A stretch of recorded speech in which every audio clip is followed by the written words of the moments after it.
Se o Pentágono foi invadido na sua tecnologia, será que nada pode ser invadido aqui no nosso país? Mas eis que nesse lamaçal jurídico surge aquilo que parecia impossível. Uma pessoa sensata. Uma pessoa que... Como é que eu vou colocar isso de forma gentil? Uma pessoa que, após certos acontecimentos relacionados aos seus colegas e certas restrições de viagens e restrições de movimentações bancárias, mudou bastante de opinião. Alguém que saiu, encontrou a luz, saiu de apoiador das condenações do 8 de janeiro para um ferrenho defensor das liberdades individuais.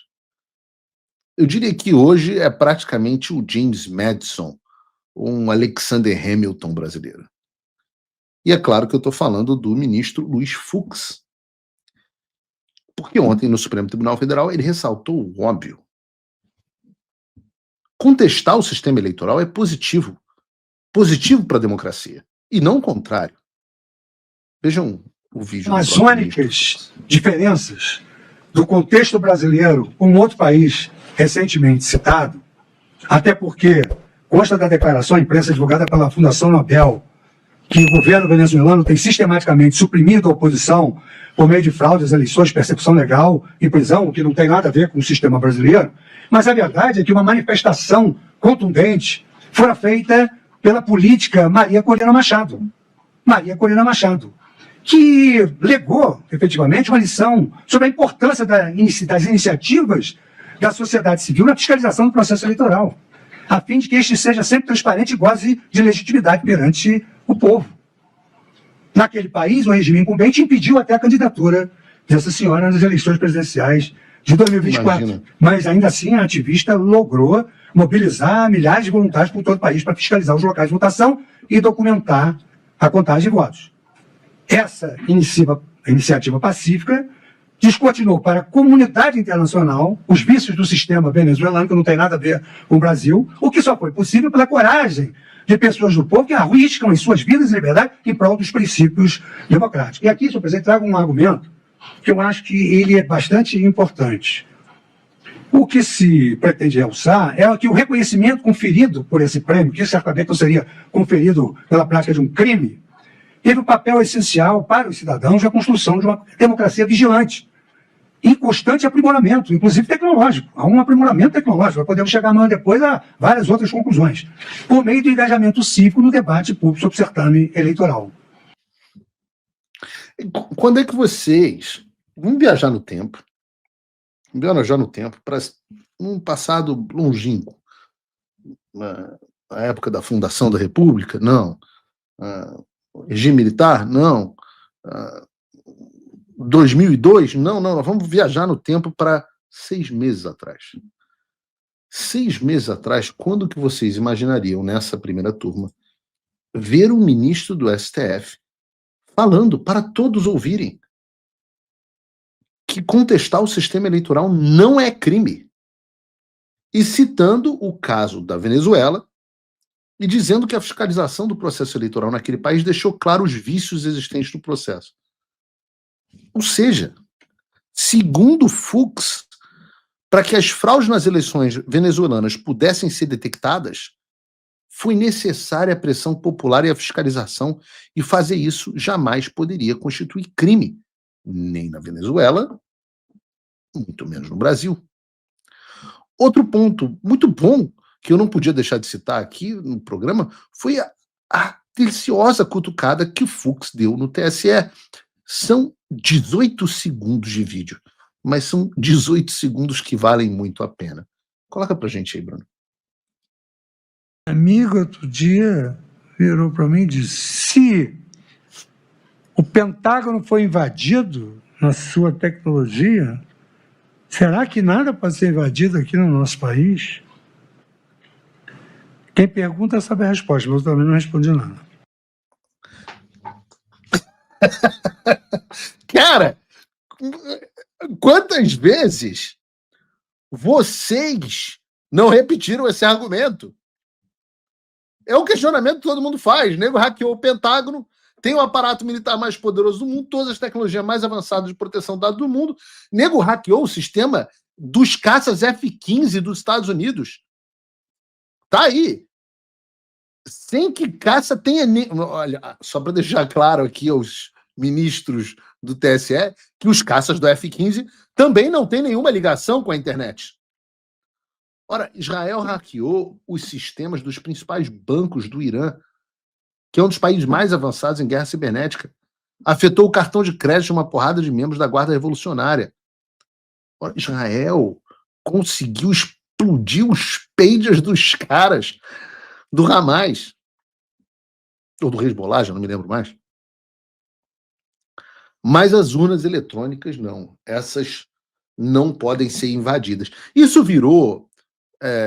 os especialistas do Pentágono, eles não conseguem conter os ataques dos hackers, a Força Aérea Americana não consegue impedir o acesso dos hackers, o Irã não consegue, mas o cara que se formou lá em engenharia de computação da Veiga de Almeida e foi parar no TSE porque acertou mais questões do que outros tecnólogos preguiçosos que quiseram se tornar servidor público.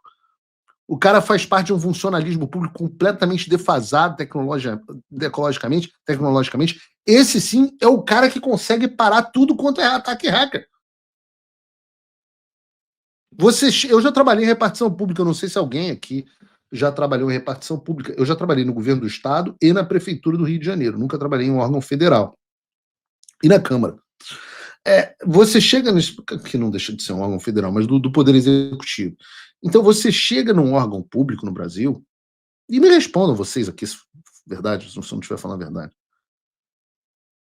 E os caras, às vezes, não sabem usar uma impressora, os caras não sabem fazer uma planilha em Excel. Quando eu comecei a trabalhar no governo do Estado do Rio, o governo do Estado do Rio tem um órgão chamado Proderj. E eu me lembro que quando eu comecei a trabalhar lá, o Proderj tinha para todo o governo do Rio de Janeiro, estou falando aí de aproximadamente 2000 e... Trabalhei no governo do Estado do Rio em 2007. O Proderj tinha para todo o governo do Estado do Rio de Janeiro a mesma banda de acesso à internet, que na época acho que eram 2 mega, que era coisa pra caramba, mas era o que eu tinha em casa. Eu tinha em casa a mesma banda de acesso que o Proderj tinha para todo o governo do Estado do Rio de Janeiro. Todo o governo do Estado do Rio de Janeiro. Aí as pessoas querem me convencer de que o TSE é a supra-sumo. Mas é o supra-sumo, mas isso você sabe. Isso você sabe. Se houvesse esse gênio maravilhoso trabalhando no TSE, ganhando um DAS qualquer lá de 15 mil reais por mês, sei lá quanto que ganha um cara, mas eu tenho certeza que ganha menos do que um especialista de segurança da Microsoft, do Signal, do Sync, do sei lá o quê, do Pentágono. E o mais curioso é que esse argumento é o argumento que todo mundo fazia na mesa de bar em 2022, mas que era absolutamente proibido de ser discutido. Todos vocês sabem, sem nenhum pudor, que qualquer coisa em tecnologia é violável. Qualquer coisa. Uma vez eu fiz uma reunião, eu não vou dizer com quem que foi, mas pessoas que tinham muita familiaridade com o TSE. E eu era um cético em relação à tese de que se tinha havido ou não fraude nas urnas. Eu sou cético em relação a quase tudo, se vocês... Eu